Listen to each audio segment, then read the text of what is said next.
Muy buenos días, tengan ustedes, queridos estudiantes, jóvenes y señoritas. Vamos a dar continuidad con este tema muy importante, que son los quistes odontogénicos. Ya en una primera clase habíamos visto, ¿no? Lo que es la clasificación según la Organización Mundial de la Salud del año 2017, ¿no? Y con las disculpas correspondientes, en el inicio de la explicación del primer tema, había mencionado que era un requisito importante en los pacientes pediátricos a los 6 años, se debería realizar una radiografía panorámica y no así una tomografía, como digo en el video, ¿no es cierto? Por favor, con las disculpas correspondientes, se debe realizar una panorámica, una radiografía. Bueno, vamos a dar continuidad con este tema muy importante. Mm, ¿No? Este es un esquemita que ustedes también lo van a encontrar en el libro de SAF, donde está el quiste gingival, el quiste de erupción, el quiste lateral, el quiste residual, el quiste periapical, el quiste dentígero, el queratoquiste odontogénico, etcétera, ¿no? Es un esquema muy didáctico donde nos ayuda a la comprensión de estos quistes odontogénicos, ¿no? Entonces, podemos mencionar que los quistes colaterales inflamatorios aparecen en el espectro vestibular de las raíces de los dientes parcial o recientemente erupcionados. Dentro de eso tenemos como ejemplos al quiste mandibular de la bifurcación bucal, que se desarrolla a nivel vestibular del primer o del segundo molar inferior, ¿no? También podemos encontrar el quiste paradental, que se desarrolla en vestibular del tercer molar. A ese nivel vamos a poder encontrar estos tipos de quistes inflamatorios, ¿no? Por ejemplo, acá podemos ver un paciente de 6 años de edad que va a presentar un dolor principalmente a la masticación, ¿no?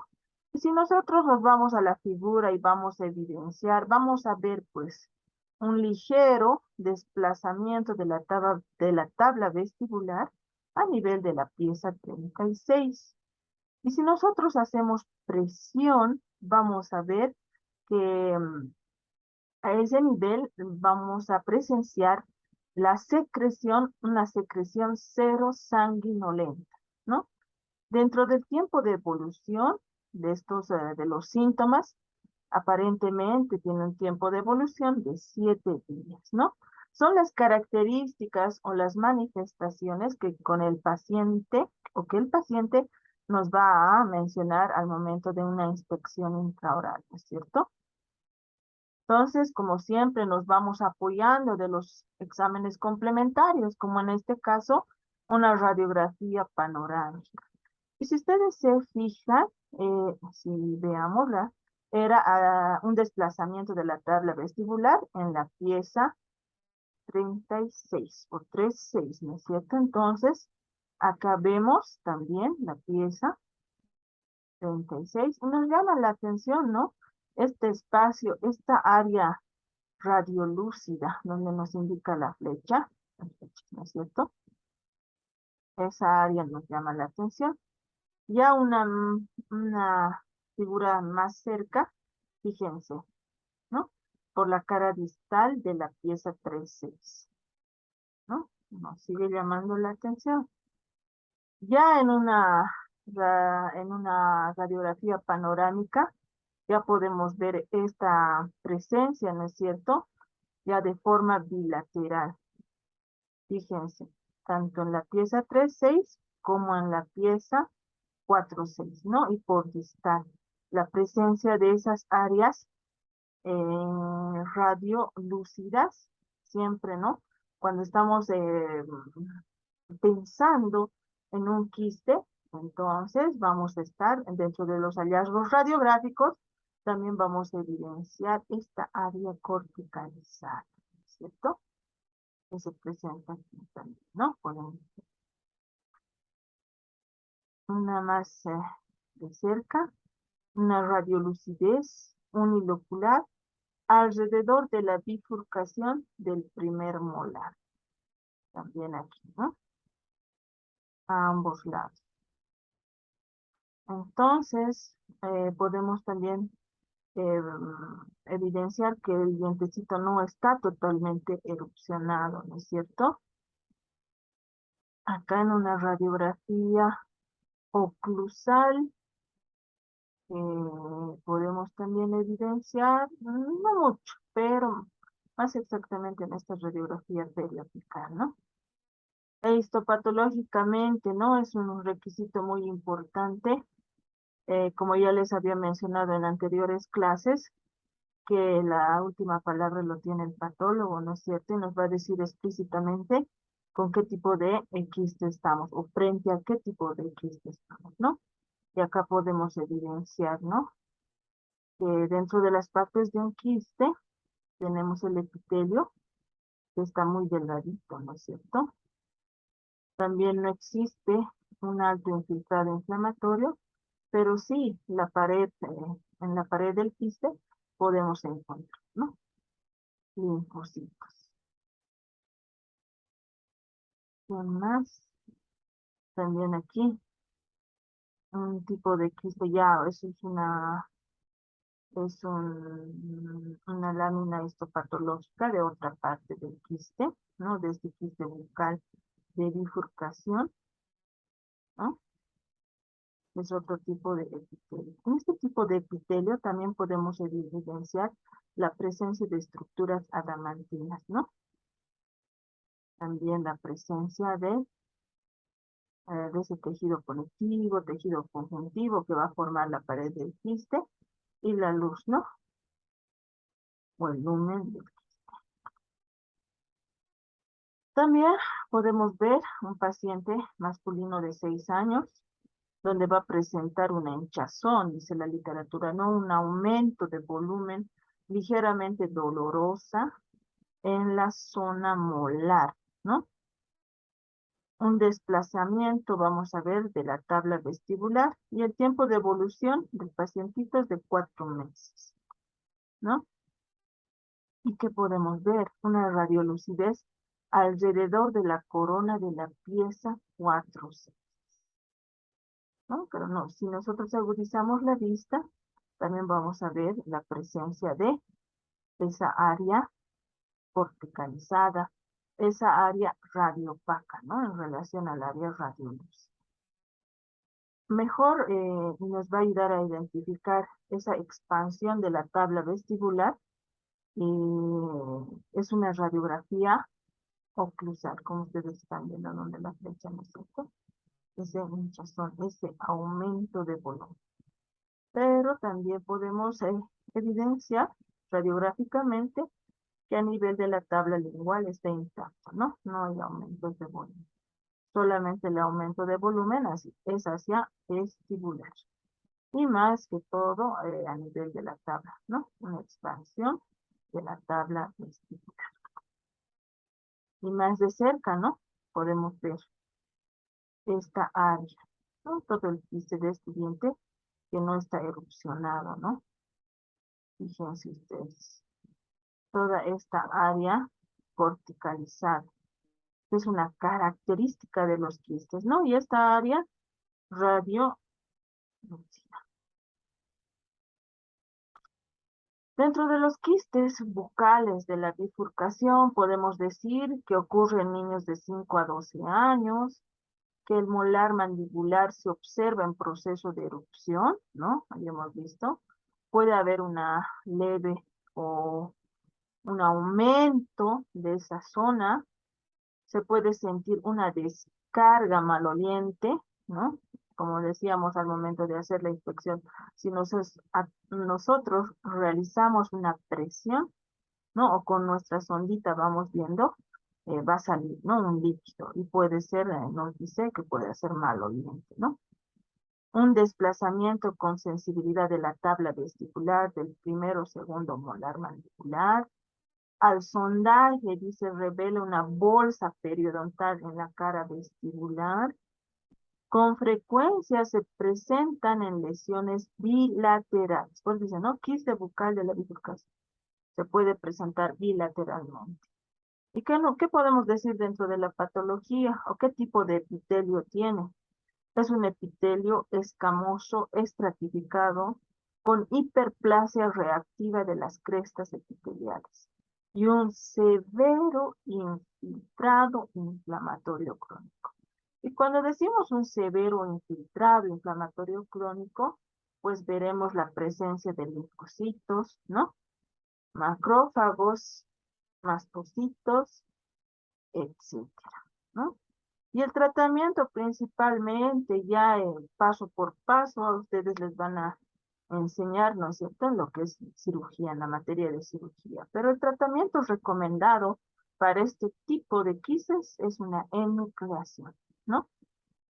Se puede realizar, ¿no?, como un plan de tratamiento, una enucleación solamente del quiste, y si está muy comprometida la pieza, también una enucleación con el diente comprometido, ¿no? Otro de los quistes muy importantes es el quiste paradental. ¿Qué nos va a mencionar dentro de la clínica? Es subgingival, como ustedes están viendo en en esta fotografía. El sitio de predilección es en la cara vestibular o distal del tercer molar inferior, parcialmente erupcionado, como ustedes están viendo, ¿no? No está del todo erupcionado, ¿ya? Radiográficamente se va a ver, ¿no es cierto?, Esta, este quiste por la cara distal, primer, segundo y tercer molar. Esto, como ustedes están viendo acá, esta área radiolúcida con un área corticalizada o esclerótica también lo llaman, ¿no? Un área radiopaca, ¿no? Este quiste paradental, dentro de sus características también podemos mencionar una radiolucidez corticalizada, bien demarcada en el aspecto distobucal del tercer molar, parcialmente erupcionado, ¿no? La lámina dura está intacta, es más frecuente de los quistes colaterales inflamatorios. Es el más frecuente, nos dice, según la literatura, de los quistes colaterales inflamatorios. ¿Cierto? Y uno de los quistes también que podemos mencionar es el quiste residual, como estamos viendo, ¿no? Esta área radiolúcida, rodeada por una área esclerótica, radio opaca, esta área corticalizada, ¿no? El quiste se forma por la evolución de los restos epiteliales de un granuloma apical que ha quedado en el fondo del alveolo post-extracción. Eso quiere decir que un diente, acá existía la presencia de una pieza dentaria, ¿no?, con el diagnóstico de un granuloma apical, ¿no? ¿Y qué se ha hecho? Se ha realizado la extracción de la pieza, pero el odontólogo se olvidó de realizar lo que es el, el curetaje, ¿no? Una vez que nosotros sacamos o extraemos piecitas dentarias con granulomas, debemos de realizar el curetaje correspondiente del alveolo, ¿no? Para que no queden estos quistes residuales. Y también es un requisito muy importante, jóvenes y señoritas, cuando nosotros realicemos una extracción, no solamente botarlo al basurero el dientecito, ¿no? Ya tiene que ser, si bien no existen muchos lugares donde nosotros podamos mandar, ¿no?, estas piezas dentarias con estos granulomas, estos quistes, debe de realizarse, ¿no?, un estudio histopatológico para poder definir o dar un diagnóstico definitivo de la patología que se está presentando a nivel del periápice de esos dientes que extraemos, ¿no? Entonces, debe ser muy importante. Así también podemos ayudar a que se generen o salvar vidas, ¿no? En este caso, de que no haya la presencia de tumores u otro tipo de patologías a nivel óseo, que más adelante lo vamos a ver en próximas clases, ¿no? Las alteraciones a nivel de tejido óseo. También podemos mencionar que radiológicamente vamos a ver un área radiolúcida que ocupa el lugar del alveolo, ¿no? De un alveolo post extracción, como estamos viendo, ¿no? La microscopía, la macroscopía y el tiempo de evolución nos menciona la literatura que es similar al quiste radicular, ¿no? Y el tratamiento también, una enucleación del quiste, ¿no? Ahora vamos a dar continuidad a aquellos quistes derivados del epitelio reducido del esmalte. Dentro de esos quistes, un quiste muy importante es el quiste dentígero, o los quistes dentígeros, que nos dice la literatura, es el más común de los quistes de desarrollo. Se origina por la separación del epitelio que rodea la corona de un diente no erupcionado, ¿no? Como acá podemos ver, ¿no? Un diente intraóseo. El quiste dentígero encierra a la corona y se adhiere a la unión cemento-esmalte, como ustedes están viendo, ¿no? Se desarrolla por la acumulación de líquido, ¿no? Entre el epitelio reducido odontológico o odontogénico del esmalte y la corona, ¿no? Puede ser de carácter inflamatorio. ¿Cuándo? Cuando no puede ser de carácter inflamatorio, cuando exista la presencia de un diente deciduo que tenga el diagnóstico de necrosis pulpar y por ende se forme una lesión a nivel del periápice, ¿no? Puede hacer también que estos restos, ya hemos dicho, ¿no? Epiteliales reducidos del esmalte se activen para formar ese quiste, ¿no es cierto? Puede ser también de carácter inflamatorio. A eso se refiere, ¿no? Que sea a raíz de una pieza decidua que tenga el diagnóstico de una necrosis pulpar y una lesión periapical que pueda hacer que se forme este quiste dentígeno. O meramente tratarse de un diente no erupcionado, ¿no? También, como dice aquí, alrededor de una corona de un diente no erupcionado asociado a una inflamación periapical de un diente deciduo, ¿no? Pericoronaritis recurrente de una tercer molar original. También, cuando nosotros estemos tratando y estos dientes también no dan problema a los terceros molares, ¿no? Cuando se trate de esas infecciones recurrentes a nivel del capuchón pericoronario, de esos dientes semierupcionados, de los terceros molares, si constantemente esos terceros molares sufren de una pericoronaritis, entonces podríamos estar presumiendo que se trate de un quiste dentígeno, ¿no?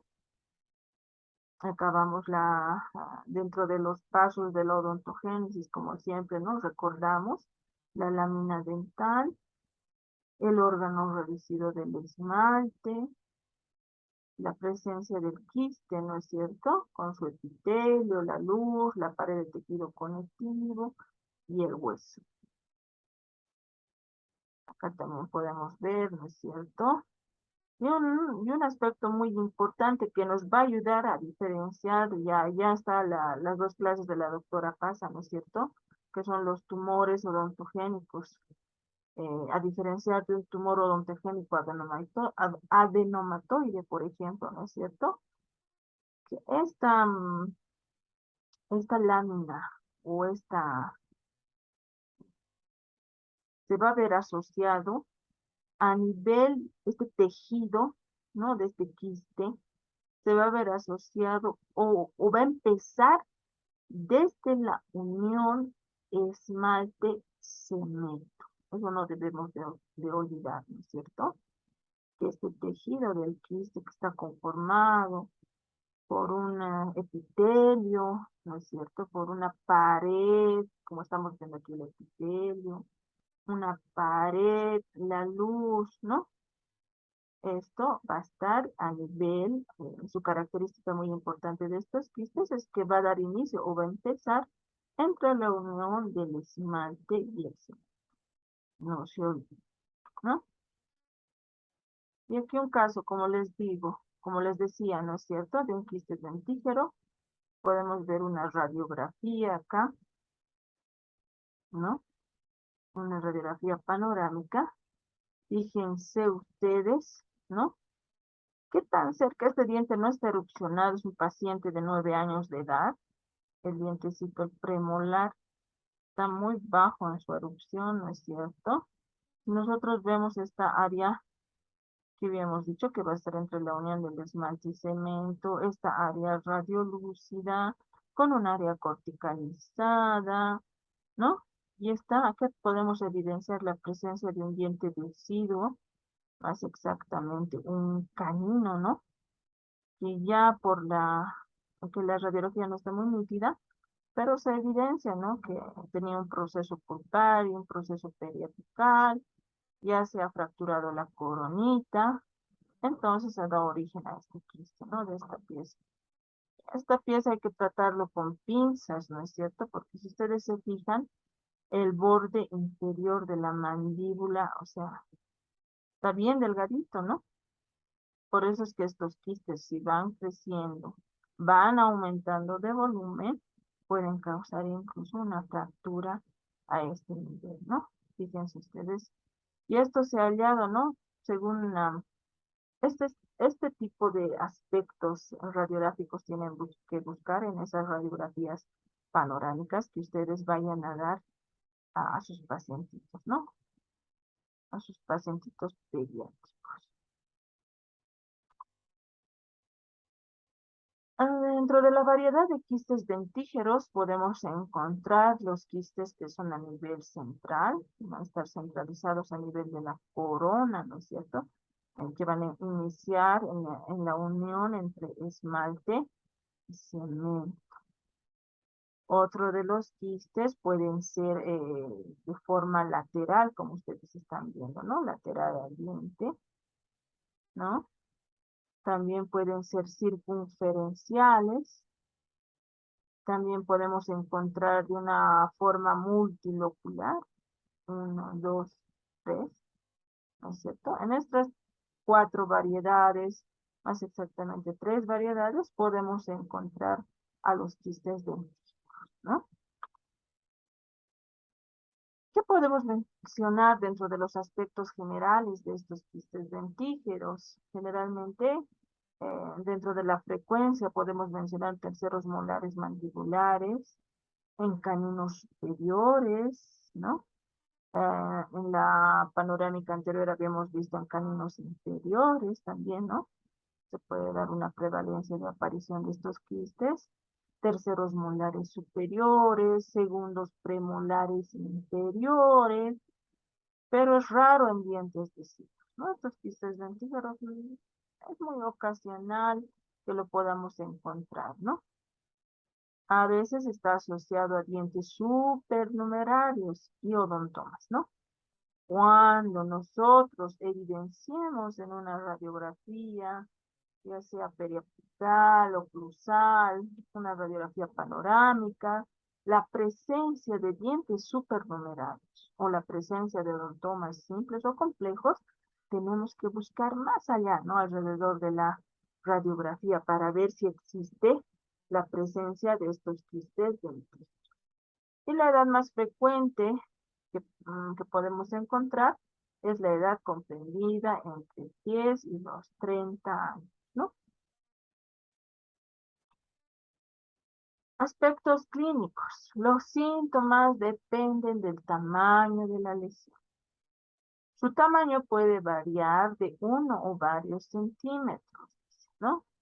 Los pequeños son hallazgos radiográficos. Ya los grandes pueden mostrar, ¿no? Una expansión ósea indolora de la zona afectada. Ya las lesiones grandes producen asimetrías, ¿no? A nivel facial. Y cuando se infectan, producen dolor. Generalmente estos quistes dice, ¿no? La literatura, que son asintomáticos, no duelen. Pero cuando están molestando, ¿no? Dice, puede que estén infectados, pues cuando están infectados producen dolor, ¿no?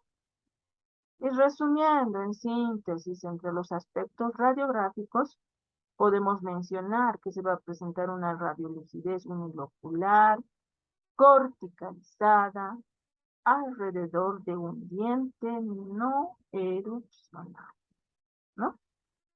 Una radiolucidez a un costado de la raíz y parte de la corona también, dentro de las variedades que ya hemos mostrado de los quistes dentarios, ¿no? Cuando se infectan, los bordes aparecen mal definidos.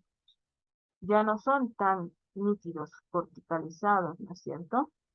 Pero no siempre estos quistes, rememorando, ¿no? Pueden estar alrededor de un diente no erupcionado, sino también puede ser a raíz de la complicación de un proceso, ¿no?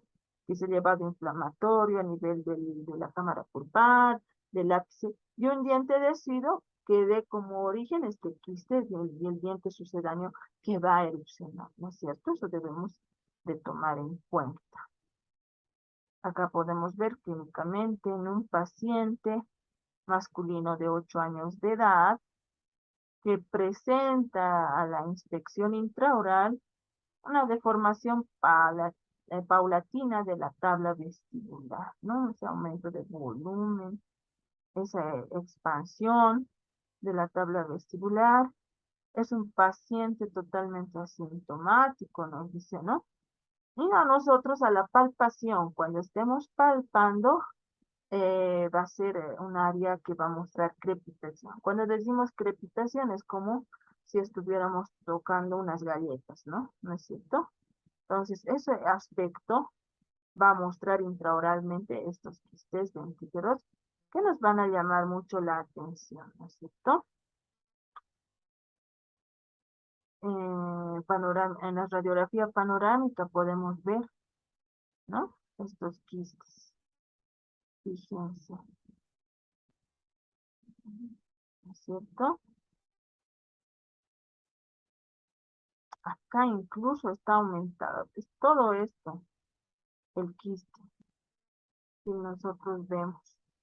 Está causando rizálisis también de las piezas. Ya, un aumento, fíjense, en esta radiografía oclusal, esta área radio opaca que estamos viendo, se debe a ese aumento, ¿no? A esa expansión de la tabla vestibular. ¿Ya? Y como podemos ver dentro de los exámenes complementarios, ¿no? Realizar un PAF, una punción aspirativa con aguja fina, con el único objetivo de realizar un examen citológico de este tipo, como ustedes están viendo, ¿no es cierto? Con una jeringa Luer procedemos a la punción de este quiste, donde ya las características del líquido que obtengamos nos van a ayudar también a decidir frente a qué tipo de quiste estamos, ¿no? En este caso es un líquido cero sanguinolento, entonces podríamos estar presumiendo que estamos frente a un quiste dentífero. En caso de que sea un líquido blanquecino, más lechoso, podríamos decir, estaríamos frente a un queratoquiste. También esta función aspirativa nos ayuda a llegar a nuestro diagnóstico definitivo, ¿no? Como aquí estamos viendo y también acá estamos viendo nuestra muestra anatómica ya una vez hecho la extirpación, la enucleación del quiste, se puede notar la presencia de un quiste dentífero totalmente infectado en nuestra muestra patológica, ¿no es cierto? También aquí es un hallazgo radiográfico, ya este paciente ya le habían iniciado, ¿no? Hace 2 años un tratamiento de ortodoncia, fíjense ustedes. Pero el odontólogo no se ha percatado de esta lesión, ¿no? Aquí podríamos presumir que se trata de un quiste, de un queratoquiste odontogénico. Podríamos presumir también que estamos frente a un ameloblastoma, etcétera, ¿no es cierto? Pero tenemos que realizar varios estudios que nos ayuden a llegar a un diagnóstico, ¿no? O que se trate de un quiste dentífero. Los quistes dentíferos también pueden causar este tipo de lesiones grandes, ¿no? Pueden ser pequeñas o grandes. Acá también estamos evidenciando la presencia de un tercer molar retenido, ¿no? Fíjense a nivel de cómo está de la rama. Entonces, cuando nosotros realizamos cualquier tipo de radiografía, en el momento de la exploración o la revisión de estas radiografías, tenemos que ser bien minuciosos, ¿no? En buscar. Acá también podemos ver una pacientita de aproximadamente 10 años de edad que va a presentar un aumento de volumen, asintomática en la zona afiliana baja, ¿no es cierto? Un aumento de volumen. Acá estamos viendo, ¿no? Un ligero, ¿qué nos dice? Un ligero desplazamiento de la tabla ósea vestibular o tabla ósea bucal, pero no va a existir, acá está diciendo, ¿no? Que no va a existir a la palpación esa crepitación. Que podemos ver quistes dentíferos bilaterales, ambos lados. Acá estamos viendo, ¿no? Donde están las flechitas, esta expansión de la tabla vestibular o la tabla bucal, esos aumentos de volumen. Acá también, fíjense, a un diente retenido, ¿no? Está asociado a este quiste dentífero, ¿no? Pueden ser bilaterales, ambos lados también, ¿ya? Aquí arriba, fíjense el tamaño de este quiste, ¿no? Otro paciente, ¿no? De 27 años de edad, totalmente asintomático, el tiempo de evolución se desconoce, que nos dice que hay un crecimiento lateral a lo largo de la raíz que rodea parcialmente la corona. Podemos estar frente a la presencia de un quiste dentígero lateral, ¿no? Donde se ve un crecimiento lateral a lo largo de la raíz que rodea parcialmente la corona. Acá estamos viendo esta área radiolúcida con esta área de corticalización, ¿no? Esa área radio opaca.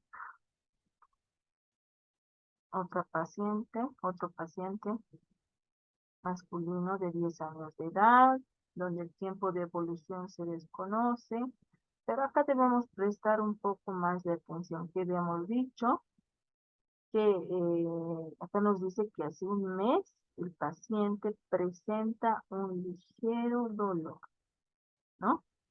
Generalmente habíamos dicho que estos quistes son asintomáticos, pero acá nos menciona que va a presentar un ligero dolor, ¿no es cierto? Entonces, radiográficamente podemos ver también aquí, ¿no? Esta área radiolúcida, esta área radiopaca, perdón, ¿no? Veremos más en otras radiografías, acá no está muy claro. Podemos ver también aquí, ¿no? Estas corticalizaciones, pero veremos otras radiografías. Una tomografía, porque no se ve, ¿no? Cuando nosotros no detallemos bien en las radiografías panorámicas, entonces tenemos que optar por otros medios de diagnóstico, como ser una tomografía, ¿no? Y aquí en la tomografía se ve, ¿no? Toda esa área de corticalización y la presencia de este diente, ¿no?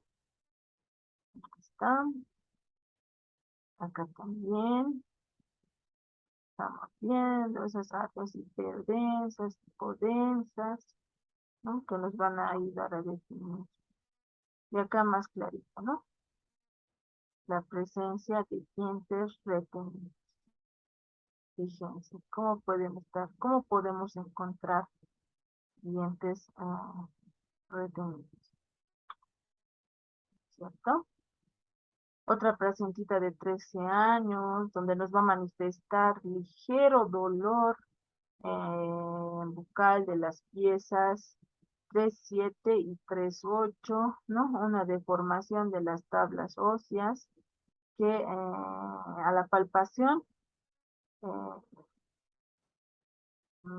palpemos un área de crepitación, ¿cierto? Acá estamos viendo la presencia de esta área radiolúcida con su área de corticalización, ¿cierto? 7, 3, 8. ¿No? Aquí estamos viendo esa área. Entonces, trata de un quiste, ¿no es cierto? Acá estamos viendo, y acá también, esa expansión de las tablas o de la tabla, ¿no? Ya habíamos visto en otros casos. Entonces, ¿qué podemos decir? De acuerdo a la histopatología de los quistes dentígeros, que el cuadro histológico depende de si el quiste está o no inflamado o infectado. En los quistes inflamados, infectados, el cuadro histológico puede ser muy similar al quiste radicular inflamatorio, ¿no? El diagnóstico definitivo en muchos casos se establece mediante la correlación clínico, radiológica e histológica, ¿no? Entonces, es muy importante que nosotros tengamos un diagnóstico clínico, un diagnóstico radiográfico y finalmente un diagnóstico histopatológico para llegar a un diagnóstico definitivo de estos tipos de quistes, ¿no es cierto? También en esta figura de una lámina histopatológica de un quiste dentígero no inflamado, ¿no? Cuando mencionamos que no está inflamado, es un quiste que se va a formar en un diente retenido, ¿no es cierto? Donde podemos evidenciar la cavidad quística, ¿no? La presencia del epitelio, algo que llama la atención, este epitelio bien delgado, ¿no es cierto? La pared fibroepitelial, la pared que va rodeando el quiste. Más de este quiste dentígeno, ¿no? También se puede ver un epitelio escamoso estratificado no queratinizado de pocas capas. Epitelio escamoso estratificado no queratinizado de pocas capas, ¿no? Que es delgadito, ¿no? Y también podemos evidenciar la presencia de un tejido conectivo fibroso, ausencia de células inflamatorias, ¿no? Porque estamos frente a un quiste dentígero de origen no inflamatorio. Entonces aquí no vamos a evidenciar ese infiltrado inflamatorio, sino vamos a ver más las células como son los fibroblastos, ¿no es cierto? Con sus núcleos alargaditos, fíjense, ¿no? Tejido conectivo fibroso.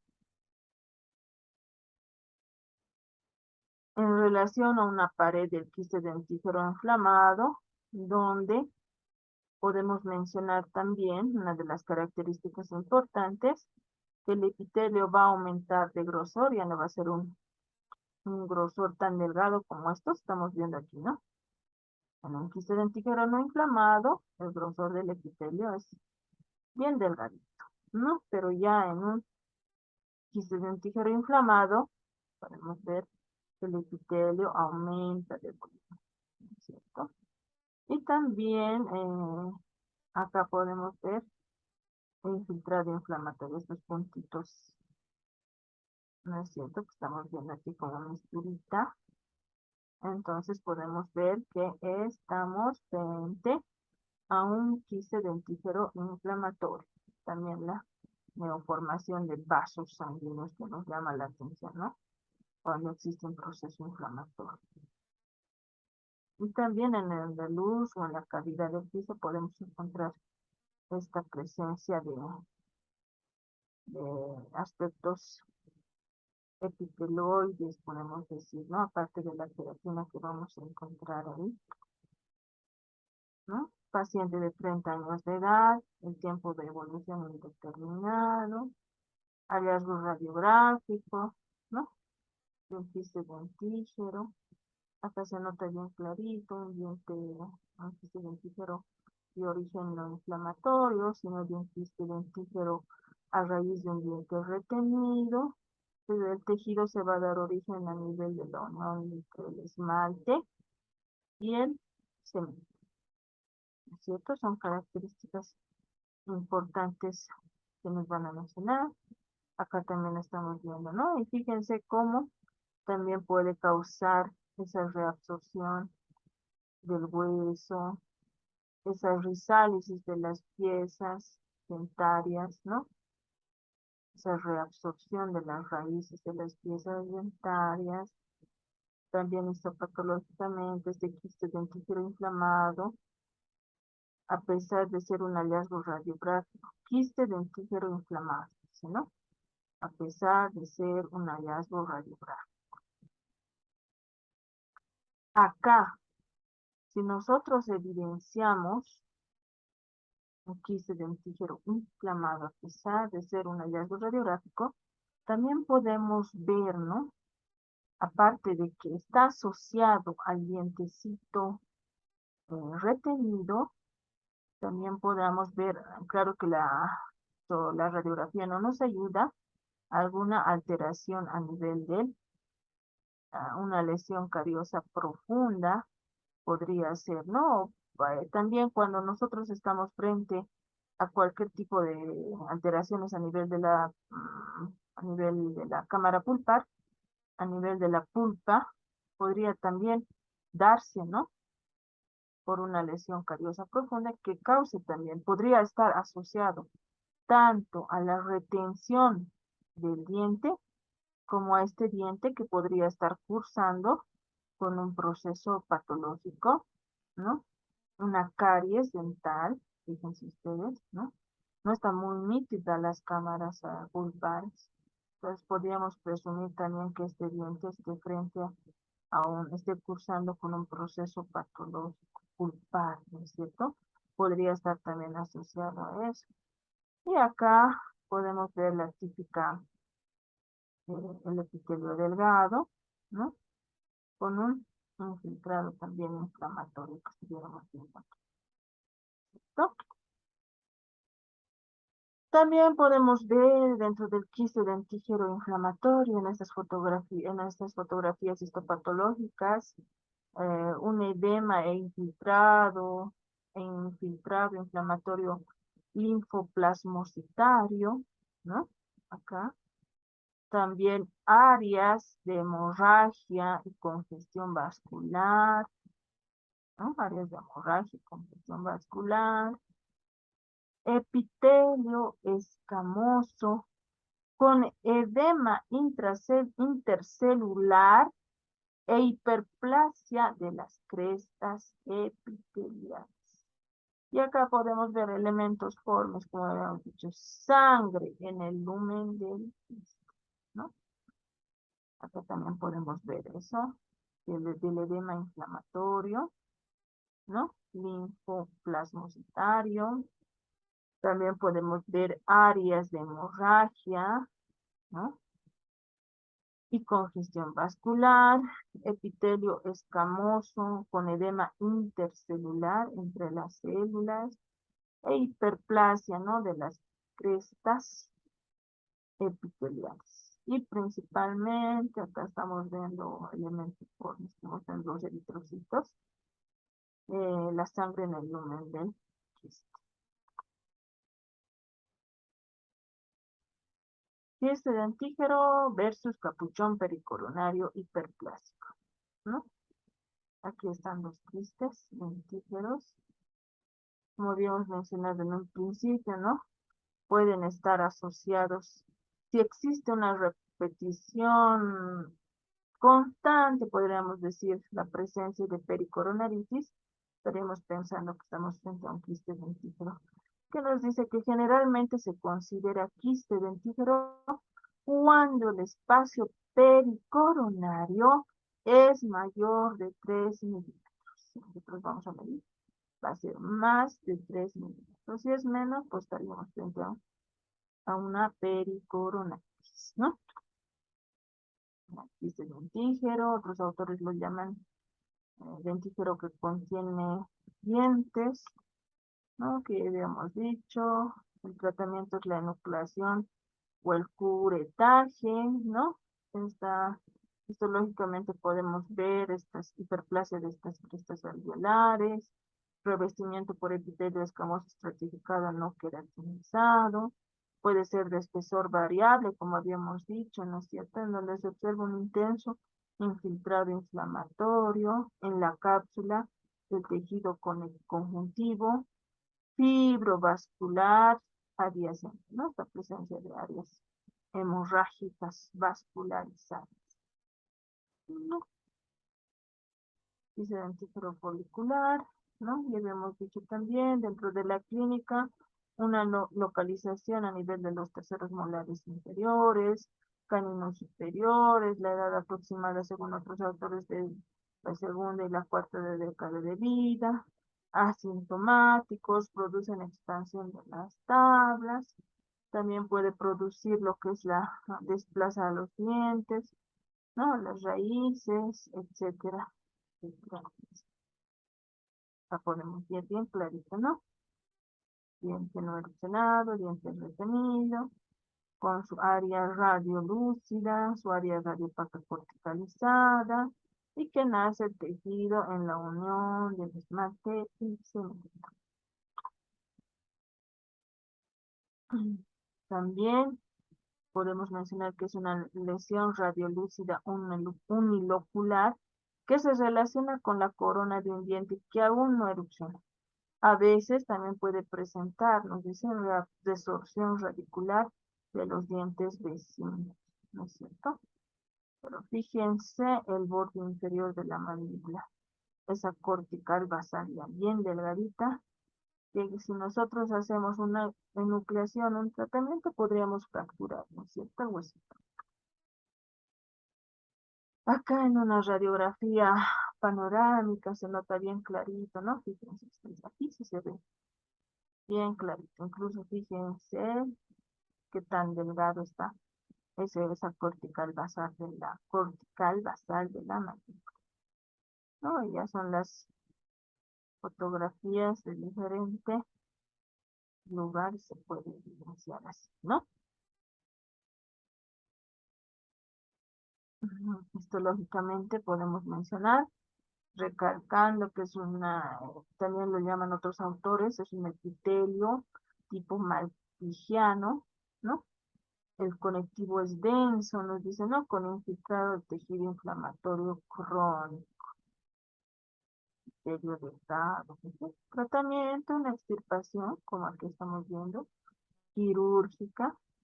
El pronóstico es bueno, se debe realizar siempre controles porque tienen alta prevalencia en transformarse en ameloblastomas, un tumor odontogénico adenomatoide o finalmente un carcinoma epidermoide, ¿no?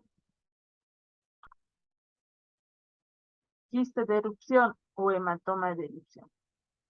Es la contraparte del quiste dentígero ubicado en tejidos blandos, ¿no? Resulta de la separación del folículo que cubre la corona en erupción y que está en el tejido blanco. El tratamiento que unos autores mencionan es la escisión del techo del quiste y puede desaparecer espontáneamente, ¿no? Como aquí estamos presenciando un paciente de 8 años de edad, donde la madre refiere, ¿no? Que ha notado que no aparece la pieza 2.1, ¿no? Es un aumento de volumen, la mamá dice, no, es un bulto que le ha aparecido aquí en la encía de color azul oscuro, nos menciona, ¿no? Pero no hay sintomatología, pero lo que a ella le llama la atención es que el diente vecino ya está en cavidad oral, ¿no? Pero no hay el diente contralateral. O sea, la pieza 2,1 no está. ¿Ya? Muchas veces estos dientecitos cursan con molestia, más que todo en los bebés, ¿no? En el anterior caso habíamos visto un pacientito de 8 años, pero ya en los bebés también puede suceder este quiste de erupción y puede cursar con dolor. Fíjense, ¿no? Detrás del primer molar, del primer molar. Entonces, ¿qué se debe de realizar? A la mamá mencionarle que cuando presentan esta coloración, tal vez como los niños frecuentemente juegan, se trepan por diferentes lugares, o entre ellos, ¿no? Cuando juegan se pueden chocar, entonces pueden hacerse un trauma, ¿no? Por golpe, un trauma. Es por eso que presenta esta coloración violácea, azulada, ¿no? Eh, También dentro de un corte histopatológico vamos a encontrar la cavidad quística, el epitelio oral y el epitelio del quiste, ¿no es cierto? Como aquí estamos viendo, la pared, el tejido conjuntivo, conectivo, ¿no?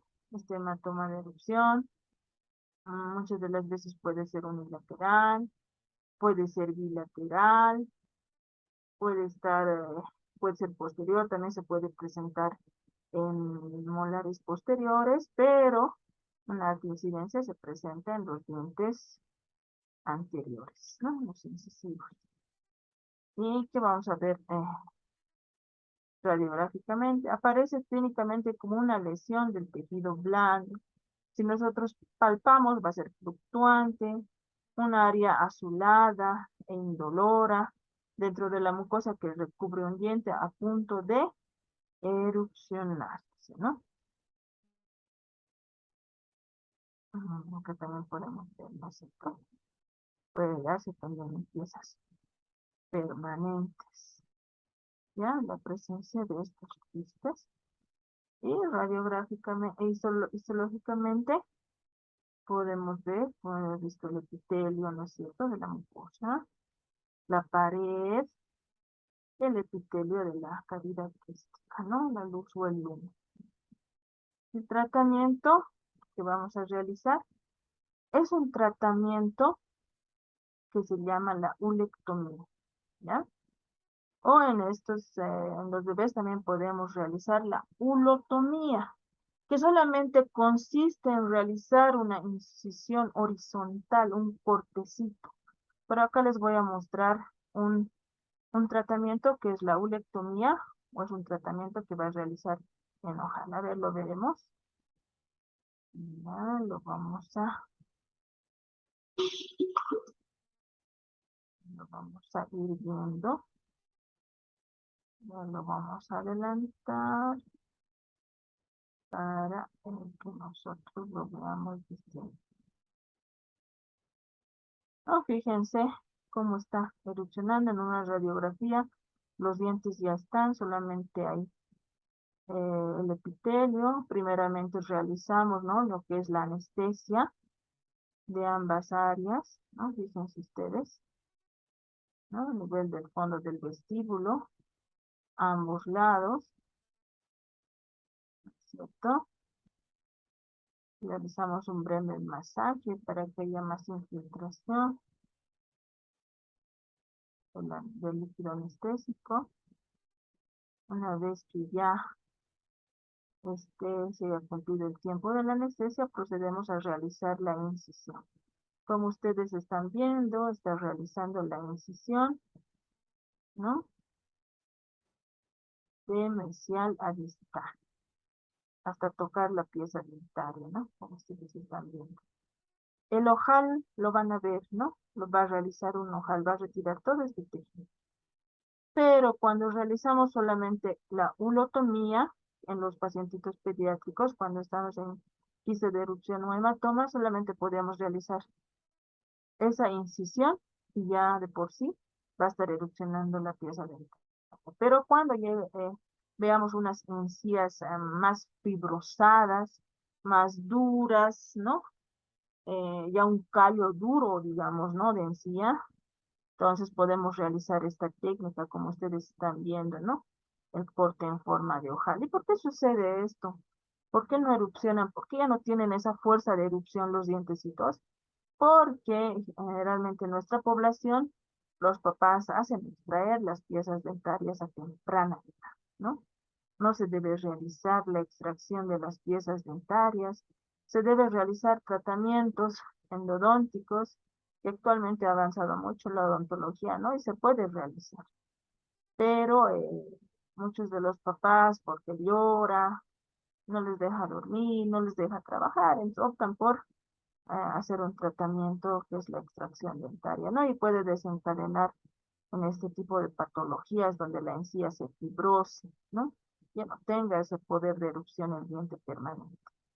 También aclararles a los papás un momento que nosotros estemos, en el momento que estemos realizando una extracción de los dientes deciduos, mencionarles que a futuro podemos estar eh, eh, frente a este tipo de patologías, ¿no? Fíjense ustedes, ya ha realizado, ¿no? El corte en ojal de ambas piecitas, ¿no? Es un tratamiento quirúrgico que ustedes lo puedan realizar en la consulta odontológica, ¿no es cierto?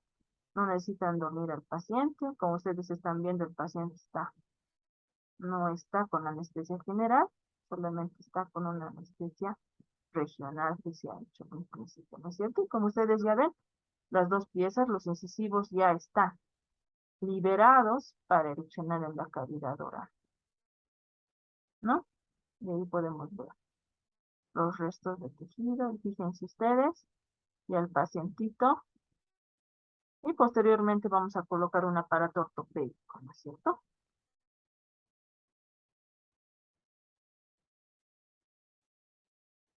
Ahora vamos a ver los quistes derribados de la lámina dental. Dentro de esos quistes podemos ver al quiste, el queratoquiste, también llamado tumor odontogénico queratoquístico. Dentro de su clínica nos llama los orígenes de restos epiteliales de la lámina dentaria, deriva de la transformación quística de un germen, la edad aproximada es de 20 a 30 años, su sitio de ubicación es en la mandíbula a nivel de los premolares y los molares, ¿no? Molares y premolares. Es totalmente asintomático, si es pequeño, ¿no? Y tiene potencial de crecimiento, y es por eso que el cirujano al momento de realizar la extirpación o la enucleación de estos quistes debe tener un margen de error, ¿no? Un margen lo más amplio, porque tienen alta recidiva, ¿no? Y están asociados a carcinomas, ¿no? A carcinoma nevoide vasocelular. Acá podemos ver a la paciente, ¿no es cierto? Con ese aumento de volumen. Y acá podemos ver un drenaje tubular, ¿no? La presencia de un drenaje. Acá podemos estar viendo dentro de las sinonimias, este queratoquiste también puede ser llamado un quiste primordial, ¿no? Dentro de la etiología también podemos, ya, si nos vamos a la parte molecular, podemos ver que está alterado el gen PTNH, según la Organización Mundial de la Salud, del 2005 ha mencionado, ¿no? En las formas esporádicas y en las formas agresivas. ¿Qué nos dice dentro de la presentación? Puede ser de forma solitaria o múltiples. También se pueden presentar el síndrome de carcinoma nemoide de células basales o síndrome de Gorlin-Goltz, ¿no? Y como ya habíamos dicho, dentro de la epidemiología, esto de la prevalencia e incidencia, predominan la segunda y tercera década de vida, con predominio sexo masculino, ¿no es cierto? El caratoquiste, radiológicamente lo vamos a ver bien circunscritos, bordes radiopacos, ¿no es cierto? Delgados, pueden ser uni o multilocular, adyacentes a la corona de un diente sin erupcionar y producen una expansión ósea, ¿no? Como estamos viendo aquí también, ¿no? Acá. ¿Qué nos dice el queratoquiste? Se observa como una imagen radiolúcida, unilocular o multilocular con bordes ondulantes, ¿no? Adyacente a la corona de un diente no erupcionado. Dentro del epitelio, ya habíamos mencionado que es un epitelio malpighiano, con paraqueratinización y un tejido conectivo denso, sin procesos inflamatorios, solamente estamos presenciando, ¿no? Los fibroblastos, colágeno. El estrato superficial es corrugado, ¿ya? Uniforme, ¿no? Delgado y gran cantidad de queratina. ¿Qué más? Otra de las características es el síndrome del carcinoma nevoide vasocelular o síndrome de Gorlin, ¿no?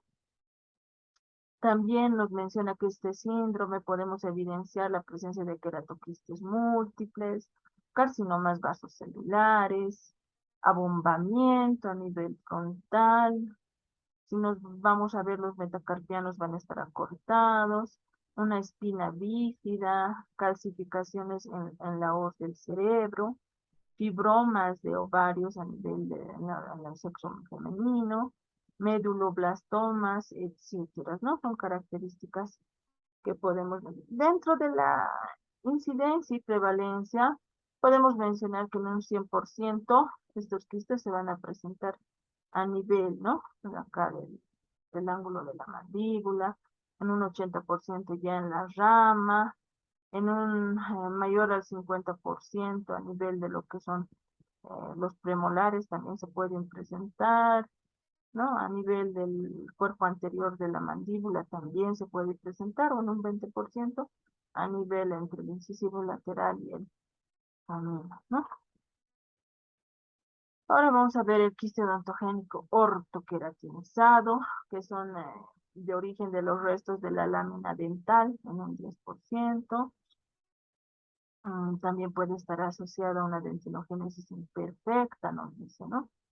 En un 70%, no recidiva, no está asociado a síndromes, es una entidad solitaria, ¿no? Mayor frecuencia en hombres, una edad aproximada de 20 a 40 años. La localización más frecuente es en la zona posterior del maxilar inferior. Totalmente asintomático, nos dice. Su tamaño aproximado es de 1 a 7 centímetros, bien grande, ¿no? 7 centímetros de tamaño aproximado, como estamos viendo, ¿no? Acá.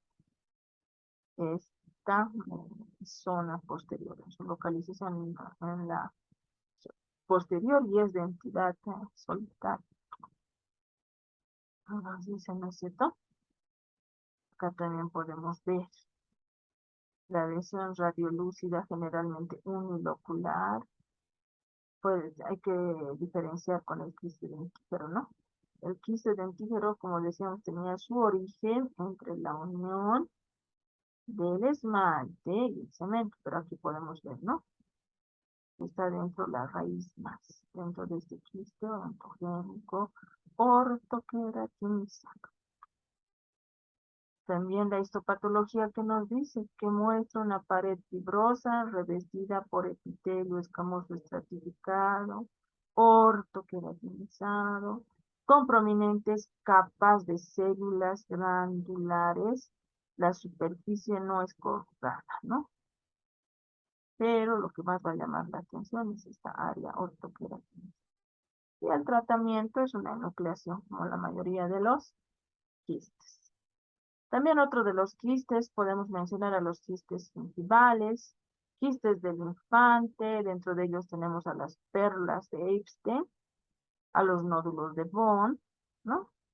Que son quistes gingivales del recién nacido, y también en los pacientes adultos vamos a estar frente a la presencia de quistes gingivales del adulto. Dentro de las perlas de Epstein, ¿no? Sinonimio quiste palatino del recién nacido se llama también. La literatura nos menciona que son pequeños quistes de desarrollo que se encuentran en el paladar del recién nacido, ¿ya? Y generalmente el origen es el del epitelio atapado de los mamelones que forman el paladar, ¿no? Y los quistes, como acá estamos mencionando los quistes, los nódulos de Bond son remanentes epiteliales de las glándulas salivales palatinas, ¿no? Como aquí estamos viendo las perlas de Epstein, a nivel de paladar duro, también blando, ¿no? Que se originan de remanentes epiteliales. Estos quistes palatinos del recién nacido nos mencionan, ¿no? Entre sus características que son pequeños nódulos de aproximadamente 2 a 3 centímetros, ¿ya? Tienen una coloración, como ustedes están viendo, blanquecina, y si nosotros palpamos, son firmes a la palpación, son circunscritos, mire, van alrededor del raje medio, muchos tienen la forma de un arroz, podríamos decir un grano de arroz, ¿no? Estos quistes histológicamente pueden presentar la presencia de microquistes, ¿no? O microqueratoquistes, ¿no? Entonces, también podemos mencionar que el quiste gingival del recién nacido, los quistes son quistes superficiales de la encilla del recién nacido, con frecuencia mayor al 80%, el origen de restos de la lámina dental. Dentro de la histología son quistes que contienen principalmente queratina, ¿no? Por eso presentan esa coloración blanquecina, y el tratamiento desaparecen esporádicamente o espontáneamente, ¿no? Como aquí estamos viendo el quiste gingival de recién nacido en la parte vestibular, ¿no es cierto? Ah, acá también podemos ver, ¿no? Quiste gingival del recién nacido o las perlas de leche, ¿no? Acá podemos ver los nódulos de Bond. En la parte vestibular, donde podemos encontrar en el nivel palatino del reborde alveolar de los recién nacidos, ¿no? Y dentro de la histología podemos encontrar un epitelio poliestratificado plano, una capa basal con células planas, también podemos encontrar una cavidad quística llena de queratina y la presencia de células paraqueratócitas, ¿no? Acá también podemos mencionar más exactamente los nódulos de Bond o quiste de la lámina dental, también llamado, como estamos viendo, ¿no?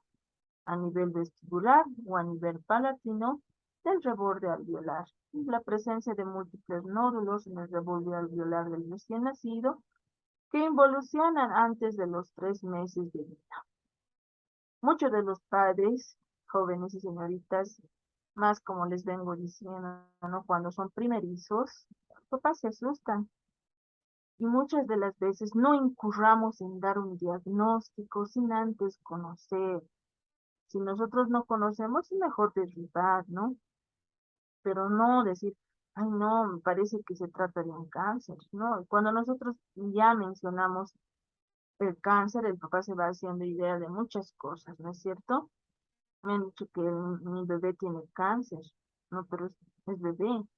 Claro que sí, un bebé puede tener cáncer, pero no a este nivel, ¿no? Y muchas de las manifestaciones también de cualquier parte sistémica son manifestaciones que se van a dar a nivel de cavidad oral, ¿no?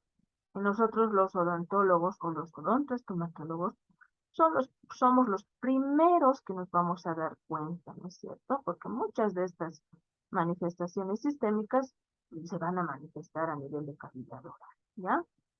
Pero si fuera el caso y el papá insistiera, podemos realizar, ¿no? Una punción y extraer el líquido para un estudio citológico, como ya habíamos visto en una anterior diapositiva, en las primeras diapositivas, ¿no? Pero no es importante. Siempre recalcar al papá, decirle que va a involucionar esporádicamente, A menos que sea molestoso, hay bebés que lloran con frecuencia, ¿no es cierto? En esos casos tal vez podamos realizar una leve incisión de estos quistecitos, como les decía, el término adecuado es una ulotomía, donde solamente se va a realizar una incisión. Así, se puede hacer también, pero siempre esperar que de forma natural se solucionen estos aspectos, ¿no? También podemos ver las perlas de Ebsen, su característica principal, que va a ser a nivel del raje medio, y vemos hecho en forma de arroz, se puede interpretar en forma de dos, múltiples, como estamos viendo en las formas de variación que existen, ¿no? Todo espero a nivel del paladar y del raje medio. Como habíamos dicho, recordando, contiene restos de queratina y está cubierto por un epitelio delgado, ¿no? De 2 a 3 capas de célula, como aquí estamos, ¿no? Tratamiento que se va a solucionar, involucionar esporádicamente, ¿no? También otro de los quistes es el quiste gingival del adulto. Clínicamente rara vez mide más de 1 centímetro, pueden ser únicos o múltiples, y el origen principalmente en la lámina dental, no dan cambios radiográficos. Histológicamente podemos ver un epitelio que no tiene más de 3 capas de células y pueden tener queratinización. Y dentro del tratamiento también podemos hacer una nucleación, ¿no? Y el quiste periodontal lateral, o también llamado botrioides, se ubica lateralmente o entre las raíces de las piezas dentarias vitales y se origina de remanentes epiteliales odontogénicos, pero no como resultado de un estímulo inflamatorio, ¿no? El quiste odontogénico botroide es una variante multilocular del periodontal lateral y su localización más frecuente a nivel de premolar, canino inferior, caninos superiores y la edad aproximada después de los 30 años. Radiográficamente vamos a ver una zona bien delimitada, redonda en forma de una gota a lo largo de la superficie lateral de la raíz, ¿no? Y vamos a ver dentro de histopatología un revestimiento epitelial delgado, no, ah, no queratinizado, en racimos de células, vamos a ver la presencia de células claras como engrasamientos nodulares, ¿no? Dentro del revestimiento, ¿no? Fíjense. Y una extirpación quirúrgica, con eso basta, porque no tiene frecuencia poca residuos, ¿no? También otro de los quistes muy importantes tenemos el quiste odontogénico calcificante, o también llamado quiste de Gore, tumor de células fantasmas dentinogénico, tumor odontogénico quístico calcificante, quiste odontogénico de células fantasmas calcificante. Bueno, son las sinonimias que resumen en relación al quiste odontogénico calcificante. ¿Qué nos dice? Que es una lesión odontogénica con cuadro histológico y comportamiento clínico variable. Los términos tumor dentinogénico de células fantasmas y tumor de células fantasmas epitelial odontogénico se han empleado para las lesiones donde no existe componente quiste, ¿ya? El quiste odontogénico calcificante puede estar asociado con odontomas, con tumores odontogénicos adenomatoide u ameloblastomas, ¿no? En general tiene un comportamiento benigno y la mayoría presentan un componente quístico. Anteriormente fue considerada una neoplasia, pero la clasificación actual de la Organización Mundial de la Salud lo considera como ¿no? Es un quiste de desarrollo originado en la lámina de, ¿ya? El carcinoma de células fantasmas es su contraparte, es su forma maligna, ¿no? De este quiste. El quiste odontogénico calcificante, su forma maligna se denomina carcinoma de células fantasmas. El quiste odontogénico calcificante es un quiste constituido por un epitelio con un número variado de cepas ¿no? De capas, perdón, siendo la basal parecido de la ameloblastoma o ameloblast, ¿no? Además tiene acumulaciones focales de células fantasmas. Del 13 al 30% son extraóseos. Los extra y los intraóseos ocurren en ambos maxilares en la misma proporción, ¿no? La mayoría se desarrolla en la zona de incisivos y caninos. El rango de edades que puede aparecer desde los bebés o los infantes hasta los ancianos, ¿no? La mayoría se han descrito en la segunda década de vida, una media aproximada de los 17 años. La mayoría son radiolucencias uniloculares o áreas o sea, áreas radiopacas, radiolúcidas. En este caso, la mayoría son radiolúcidas y uniloculares, ¿no? Un tercio presentan estructuras radiopacas también, por eso nos dice que no, que decía que es de forma variable. Pueden estar asociadas con un diente no erupcionado. El tamaño varía de pocos a varios centímetros. Como estamos viendo aquí, ¿no? Un paciente masculino de 8 años de edad, una simetría facial por aumento del volumen a nivel de la fosa cánida. ¿No? Y ausencia de sintomatología.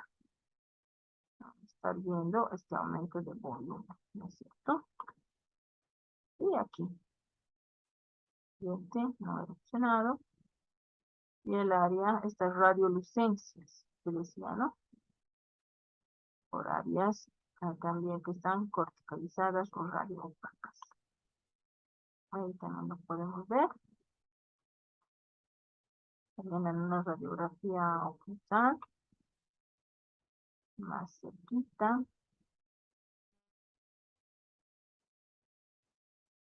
Pero ¿qué nos va a llamar la atención? La presencia de estas áreas o la presencia de estas áreas radiopacas dentro del quiste, ¿no? Ustedes se han fijado, ¿no? Fíjense, ¿no? Estas áreas radiopacas. Podríamos decir un quiste dentígero, ¿no? Pero en el quiste dentígero no vamos a encontrar estas áreas radiopacas. Y histológicamente vamos a ver esas células claras en el epitelio. Presencia de células claras, ¿no? ¿Qué nos dice la histología? La forma quística representa un epitelio odontogénico de 4 a 10 capas de espesor. Imagínense, ¿no? Las células basales son cúbicas o columnares similares a los ameloblastos. Sobre estos existen un epitelio semejante al retículo estrellado del ameloblastoma. El diagnóstico se basa en la presencia de células fantasmas dentro del epitelio, ¿no? Las células fantasmas son células epiteliales que han perdido su núcleo, pero conservan sus contornos. Dice, son células que han perdido su núcleo, pero conservan su contorno, ¿no? ¿Qué más? No se sabe si las células fantasmas corresponden a necrosis coagulativa o acumulaciones de proteínas de esmalte, ¿ya? Las células fantasmas se fusionan formando masas de material celular amorfo. Es común encontrar calcificaciones dentro de las células fantasmas, la cual comienza con la aparición de gránulos basofílicos, ¿no? También se encuentra una matriz eosinofílica que se denomina dentina displásica o dentinoide, que probablemente es el resultado de un efecto inductivo del epitelio sobre el tejido mesenquimal. Que podemos mencionar que el 20% pueden presentar odontomas, tumor odontogénico de adenomatoide o islas de ameloblastomas, ¿no? Ahí podemos ver una pacientita de aproximadamente 14 años, dolor en la cara interna de la mandíbula durante la masticación. Fíjense acá, a nivel lingual, este aumento de volumen y su expansión de la tabla lingual, ¿cierto? Lo estamos viendo también más de cerca. ¿No? Y lo que está realizando aquí se puede ver la enucleación de estos quistes, ¿no? Por lenguaje. Y nos decía, ¿no? Esa displasia, podemos encontrar esa dentina displásica, un revestimiento epitelial de 4 a 10 capas de células, nos menciona, ¿no? La capa basal es cúbica y columnar similar a los ameloblastos. Las otras capas se semejan al retículo estrellado de un ameloblastoma, número variable de células fantasmas. Las células fantasmas son células epiteliales que han perdido su núcleo y preservan su contorno. Han perdido su núcleo, pero preservan su contorno. ¿Ya? Como el que estamos viendo, ¿no? El quiste odontogénico calcificante o de Gore, ¿no? El epitelio, ¿no? No es un epitelio muy delgado, ¿no? La presencia de células, como dice, ¿no? Células fantasmas, que conservan su contorno, pero que han perdido su núcleo, ¿no? También podemos, ¿no? Estas células fantasmas, algunas están por acá, otras están, el lumen o luz, ¿cierto? La queratina, también con otro tipo de tinción se puede evidenciar, ¿no es cierto? Las células fantasmas, más cerca, ¿no? Este tumor, no, perdón, este quiste odontogénico calcificante de Gorlin, podemos resumir mencionando que tiene un origen de los restos de la lámina dental, frecuentemente menores de 40 años, de ambos sexos. El 70% de los casos se presenta en la región anterior del maxilar superior. No, fíjense solamente no, y radiográficamente también. Ya, que estamos viendo, ¿no? Origen, restos de la lámina dental, frecuentemente, también se presenta en la región anterior del maxilar superior, puede ser, pero en este caso de la imagen también podemos verlo a nivel de la región anterior del maxilar inferior, ¿no? Una lesión radiolúcida uni o multilocular con márgenes bien delimitados, aunque puede en ocasiones presentar un patrón mixto con ciertas radio-opacidades, ¿no? Histológicamente, como ya habíamos dicho, material dentinoide eosinofílico presente, adyacente o acorde con células fantasmas, ¿no? Que también podemos ver un revestimiento de la cavidad quística mostrando células epiteliales ameloblastomatosas con una camada vasocelular columnar, grandes células fantasmas eosinofílicas, ¿no? Esto presentes en el revestimiento epitelial.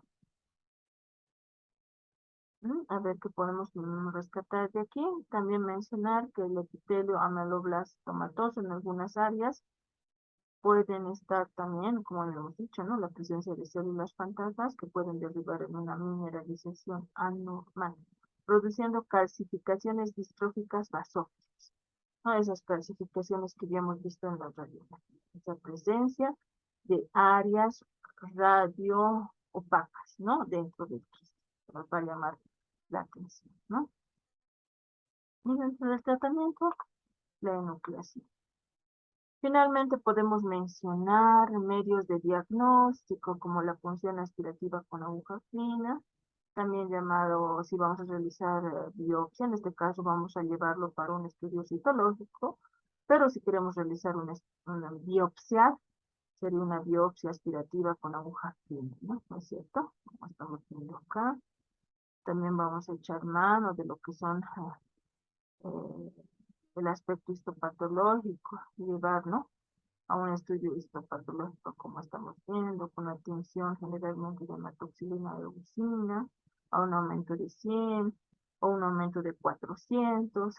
En caso de que no podamos identificar con este tipo de tinciones, ya optamos por estudios más superiores como la histoquímica, ¿no es cierto? Que ya nos da más aspectos más claros de de qué patología o de qué patología o frente a qué patología estamos, ¿no es cierto? Y como siempre, las radiografías panorámicas, como habíamos visto, oclusales, periapicales, las BATWIN, etcétera. Podemos echar mano de todas las radiografías habidas y por haber. También es muy importante ver en un momento para que el cirujano maxilofacial realice la enucleación, es necesario conocer, como habíamos visto, las medidas exactas, ¿no? Más que todo del borde inferior de la mandíbula, de la cortical basal, para no que se realice una fractura. Entonces, podemos echar mano de lo que son las tomografías, ¿no? Y dentro del abanico de tratamientos quirúrgicos, podemos mencionar una descompresión del quiste, una enucleación, una marsupialización, un curetaje, una pisectomía, una exodoncia, etc. Ya estos tratamientos más en fondo, eh, cada uno de estos tiene su protocolo, ustedes lo van a avanzar en la materia de o en la asignatura de cirugía, ¿no es cierto? Hemos sacado de estos libros, como ustedes ya saben, de la bibliografía de Phillips, Levesque, Bill, etc. Bueno, esta es la última parte. Espero que hayan comprendido, ¿no? Los diferentes tipos de quistes. Claro que hay otros quistes que pueden revisarlo también ustedes, pero dentro de lo que les he mostrado son los quistes con mayor frecuencia que se presentan, ¿no es cierto? Entonces, eso sería todo por esta sesión. Nos vemos, quedo muy agradecida porque me presten atención. Nos vemos en una